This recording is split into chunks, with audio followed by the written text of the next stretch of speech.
we're doing today, introduction to working out, really just how to start your fitness journey. So for anyone who joins us, if you are like the fit pro, you've got like a serious gym routine already going, this probably may not be the most informative for you. But if you are just getting started out or wanting to get started, because I know this is a really good time of year to start planning those things. A lot of people like to start at the beginning of the year. We're going to talk about some easy tactics on how to do that. Let us know in the comments, where are you at in your journey? Do you go to the gym? Do you do workouts at home, maybe either on your own? Do you create them yourselves? Do you do YouTube workouts? So I'm curious to hear what everyone's current fitness routines are and if you're consistent with it. And if you're not consistent with it, why not? What's holding you back from getting into a consistent routine? If you were to give any tips to anyone first starting out, what would be some of your biggest tips or advice to getting started and taking that first step? It goes to say that mindset is everything. And everyone knows that, but you don't realize it until you start. Getting started is half the battle, just moving. And don't have so many expectations because you're going to go and you might feel really weak or you might go and blow it out of the water. But it's just like a weight loss journey. Learning your routine, learning what works for you is very much like this until you find the thing that you like. And there are so many different ways to exercise. It's not a one size fits all. Like you love CrossFit. I love CrossFit as well, but right now I'm doing bodybuilding. So, I mean, it kind of depends on the season you're in, what your body can handle, all of those things. I did a post about this last week and it was just move, just start. 10 minutes a day, 15 minutes a day, add up slowly. Who's to say your 10 minutes isn't just as beneficial as someone's 2 hours? Yeah. It's your season of life, it's your current lifestyle, and it's okay.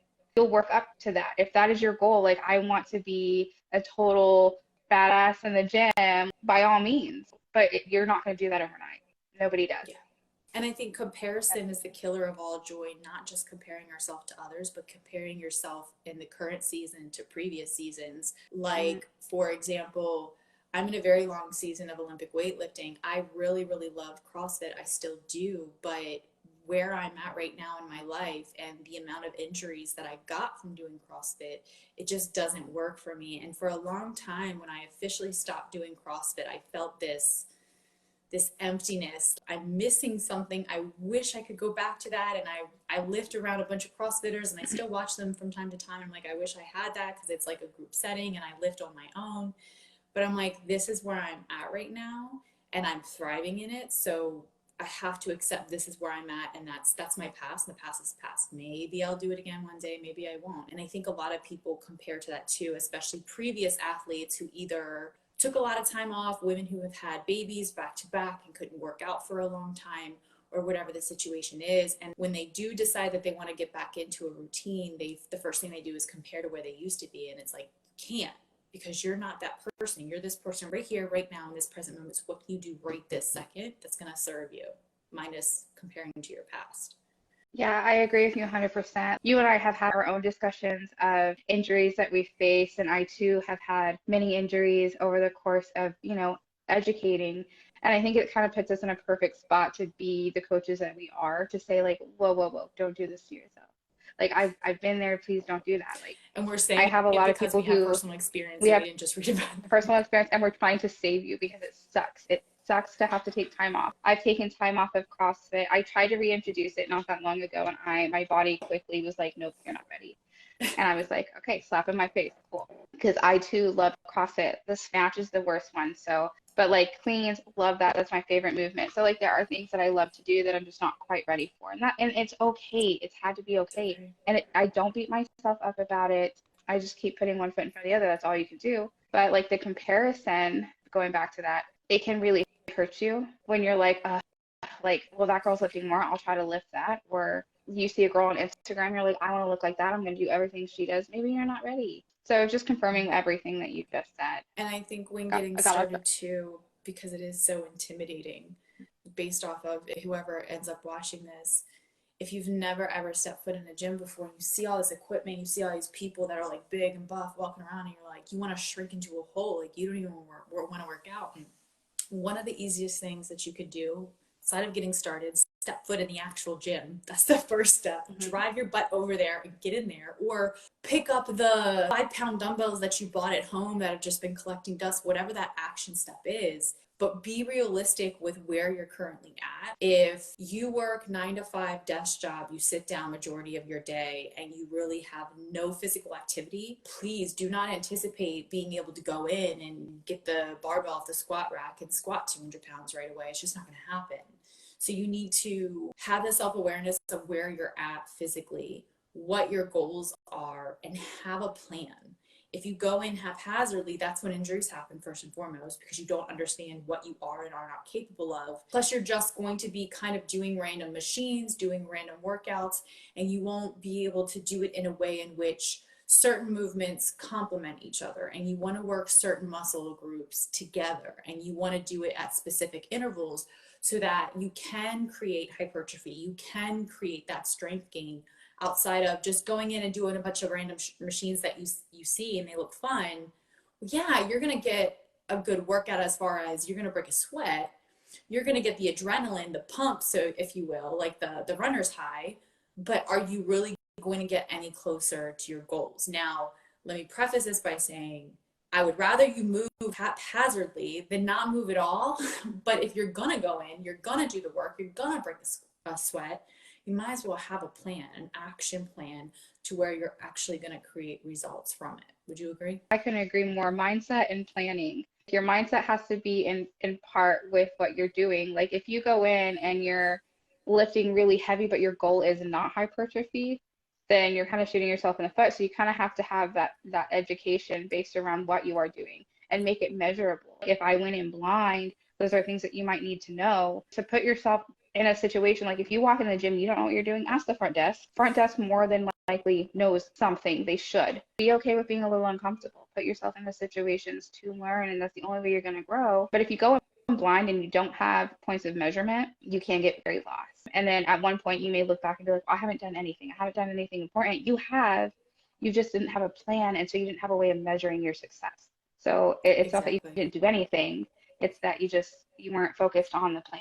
So yeah, Yeah. I And the agree with you. measuring of success, I'm so glad you said that because that was going to be my next point of once you get in, once you start your routine, how are you tracking it?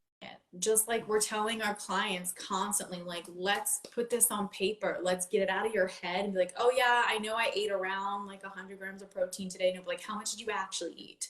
Because things get jumbled up in here. And when you put them down and out of your head and on a tracking device or even writing it down on paper, it makes it concrete.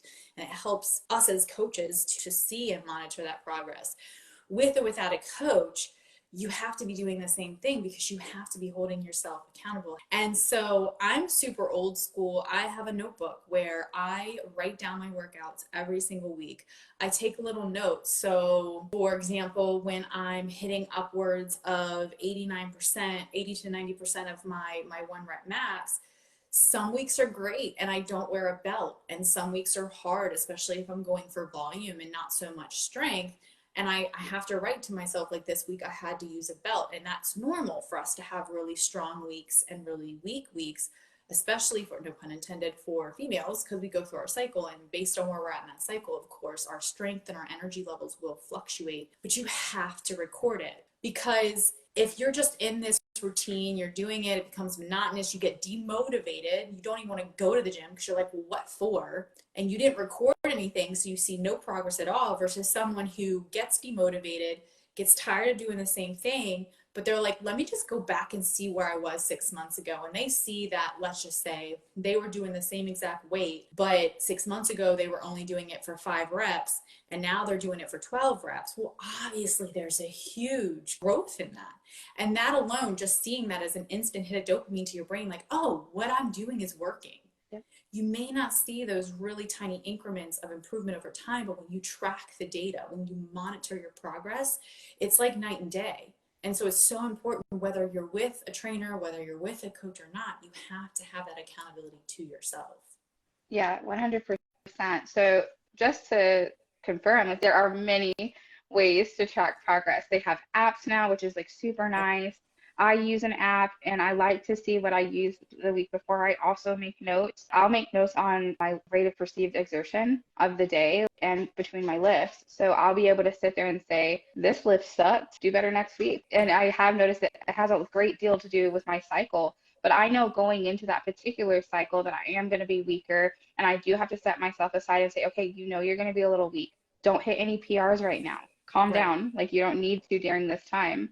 Go in, lift, focus on form, and move on. But And definitely Navista you can said accountability is key. And I just want to point out that this internal dialogue that you're having with yourself is phenomenal, because you're holding yourself accountable and you're being honest with yourself. And what I want to note is, if you are someone specifically that's just getting started out, or you've been doing it for a while, you feel lost, you don't know what you're doing, you're not making any progress, get a coach, get a personal trainer, have someone hold you accountable, have someone that you can check in with and monitor, like, hey, this was my programming, and I wasn't able to hit all these reps for sets, I burned out really fast, or this week this workout felt really, really simple. And that's where someone else, an outside person looking in, can really tweak things and push you harder. And if you're on your period and you're having a lower energy week, and say, okay, that's cool, like, we're not going to modify because it's just 1 week. But if we notice for a couple of different weeks that you're either really, really low energy, or you're not able to hit the workouts 100%, well, then something needs to be changed. And the only way that's going to happen is if you're first honest with yourself, and then honest to whoever your coach is. absolutely. Honesty is good. But again, it can get tricky. Like if you're not measuring it, it can be really easy to be like, I'm not making any progress. Exactly. And then you just don't know. Then you're in a state of don't knownness, and nobody likes that, Or you forget, especially and coach. your coach checks in, and you're like, how are the workouts this week? How do they feel? And you're like, oh, they're fine. When you completely Don't forgot that, say I don't know, like, you missed a couple of reps earlier in the week, you just couldn't hit your 50% of your rate. I don't know, whatever the workout is. But that's the beauty of keeping track of it. And it's monotonous just having to write it down. I hate on Sunday evening. I'm like, oh, I have to write my programming. Like, it's the last thing I want to do. But also, if I go in Monday morning and I'm not prepared, I'm like, it's like chaos, because I'm old school. I don't like to check my phones, especially Monday morning. Like, I have a bazillion messages and notifications, and then I get distracted and it's ruined my workout before. So I'm like off my phone completely. The only time I go on my phone is to turn music on. So I write things down, and it's such an easy reference to have. Or whether it's that or an app, I'm not discouraging the use of your phone. Use it by all means. Equipment. I want to speak to those who are possibly working out at home, because having a gym membership isn't necessary unless you want to get like really, really strong, and outside of you building an entire gym in your house, which can get kind of expensive. Having equipment, basic necessities. So if you are that person that's watching this who hasn't even started a routine yet, what do you need to get started? You need a pair of shoes. And if you're working out at home, technically you don't even need that. You need a pair of shoes to go to the gym. If you're doing walking, running, making sure you have the appropriate footwear. If you are working at home, getting a couple of different things to get started out, like some 10-pound dumbbells or even 5-pound dumbbells. I really like the resistance bands. I like the ones that are latex or whatever. You know what I'm talking about? The hmm latex ones. I really like those for mobility and warming up, Yeah. which is another thing I wanted to touch on. But yeah, so starting a fitness routine at home does not have to be complicated. And that was one thing I completely forgot to touch on too, especially when you're starting out, to prevent injury. You have to warm up. You have to stretch, especially with the colder seasons. When your muscles are cold, they're tight, they're not going to relax and stretch appropriately. So if you don't have a proper warm-up routine, it's disaster waiting to happen. You're going to tear a muscle, you're going to pull a muscle, you're going to feel pain, it's going to be miserable. So really, really making sure, especially in the colder months, to have a solid warm-up routine, even if it's just walking on the treadmill for 5 minutes and then doing a couple of static stretches. I agree. I think warm-ups are so beneficial, and I think it definitely would have helped most of my injuries. Not that like CrossFit people like they do a whole routine of warm-up. Like there's a whole specific time set for that. But definitely warming up, proper mobility for the muscles that you will be working, not just stretching what you think. Like do intentional stretching, do Mm-hmm. intentional mobility on the parts of your body that need it. It will prevent injuries. And like the best thing you could do is go try it and see how well your movements are after. You have better range of motion, you have blood flowing into your muscles, and so it's just everything is so much easier. And I always do mobility on leg day. 100% will not do it without mobility because that's my weaker area. And I want to make sure I hit depth, which is a whole range of things. It's important. And there are days where like upper body days, I'll do like 5 or 10 minutes on the treadmill. I'm good to go. Definitely recommend Just to get the heart rate up and get things moving, blood flowing to the that. muscle groups. Like It if it's always at always makes for a home, better workout. just do you can still do like at home, like there's YouTube tutorials that you could follow for like 10 minutes, but also it could just be like jumping jacks, squats, like something simple, a simple 5 to 10 minute circuit just to get started, Yeah. and then be really intentional with the rest of your time. I hope this was helpful for some of you guys. Again, I would love to hear where everyone is at in their fitness journey. If you have any questions for Tesla or I, we're always here to support and help you. We want to bring you topics that are useful for you. So if there is something that you're struggling with, if there is something that you want to learn, reach out to us. It could be me, it could be Tesla, it could be Lisa. We have Lisa on our team now. We want to be able to give you topics that are helpful. So please don't hesitate to reach out to us if you want further support on this fitness topic.